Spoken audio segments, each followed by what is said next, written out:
Thank you for watching our video. Please give us a big like, subscribe to our channel for new videos every day with amazing cars. Leave us your opinion in the comment section on the video. Thank you. How do you know when the Japanese collector car scene has truly arrived? When it gets its own car shows in America. Been going on for decades. When it gets its own Touges, rallies. Already had several. When the first Japanese collector car goes for over $1 million. Happened 5 years ago when a 2000 GT sold for $1.16 million at an RM auction. The first class of Japanese cars at Pebble still hasn't happened, however.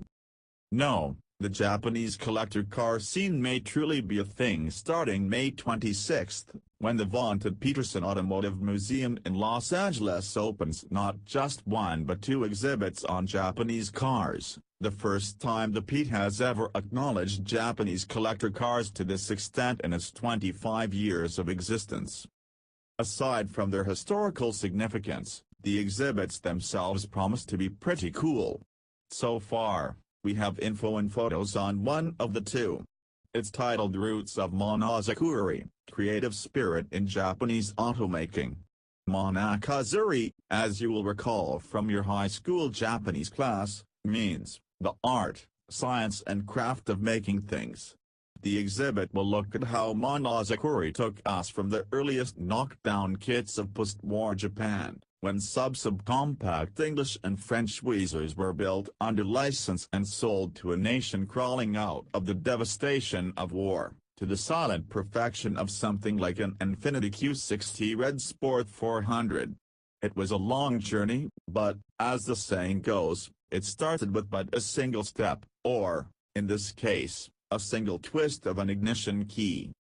We're seeing more and more interest in Japanese classics, from this Petersen exhibit to Nissan being the featured mark at both the MIDI and the Rolex Motorsports reunion, said Ben Shu, founder of JapansNostalgiaCar.com. When we established JNC in 2006, that a Japanese car could even be considered a classic was controversial. Now it's no longer in doubt, it's just a matter of when the best examples will become entirely out of reach. Still more reason to go see the exhibit and educate yourself on the class. The Monozukuri exhibit will illuminate key elements of Japanese design philosophy and the years preceding its climb to market dominance in the 1970s, according to the museum. Each car will exemplify this theme by highlighting the creativity, innovation, craftsmanship and collaboration central to Japanese manufacturing. Some of the cars you will recognize, like the 1967 Toyota 2000 GT, 1968 Honda N600 and maybe even the 1969 Mazda Cosmo. Others could be new to you, especially late 50s and early 60s cars from Datsun, Nissan, Prince, which was later bought by Nissan, and even Subaru. Scan through the galleries to see if you can recognize all of them. More cars will be in the exhibit, these are just a handful. And, like a NASCAR race winner, the museum wants to thank its sponsors, Nissan in particular, but also Mitsubishi, both of which shipped numerous cars from Japan to the US for the show. Nissan is honored to be part of the Petersen's The Roots of Monozukuri exhibit, which celebrates 60 years of Japanese cars in the US, said Richard Plavetish, General Manager, Nissan Design America. From practical and economical to sleek and powerful, Nissan vehicle design, durability and performance has resulted in an 85-year global success story that will be well represented by the vehicles on display. The exhibit will be in the Bruce Meyer Family Gallery presented by Rolex. The second exhibit, which opens at the same time, will be called Fine-Tuning, Japanese-American Customs.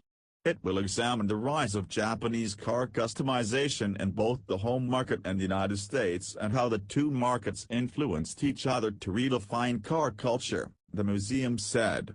We hope to get photos of those cars soon, but they should include a 1973 Nissan Skyline 2000 GTX Camry, a 1991 Toyota Cresta Kaido Racer, a 1998 Honda Civic hatchback drag racer, and a 1974 Mazda RX-3. The impact of the Japanese automotive industry on American life is so powerful that the story has to be represented in two parts to truly capture the spirit of Japanese innovation, said Petersen Executive Director Terry L. Touges. The exhibit is intended to bridge the public's interest in the evolution of Japanese manufacturing since arriving in the U.S. with Southern California's place as a hotbed of Japanese car customization that drove a nationwide boom in import car tuning, motorsports and more over the past 2 decades. Thank you for watching our video. Please give us a big like, subscribe to our channel for new videos every day with amazing cars.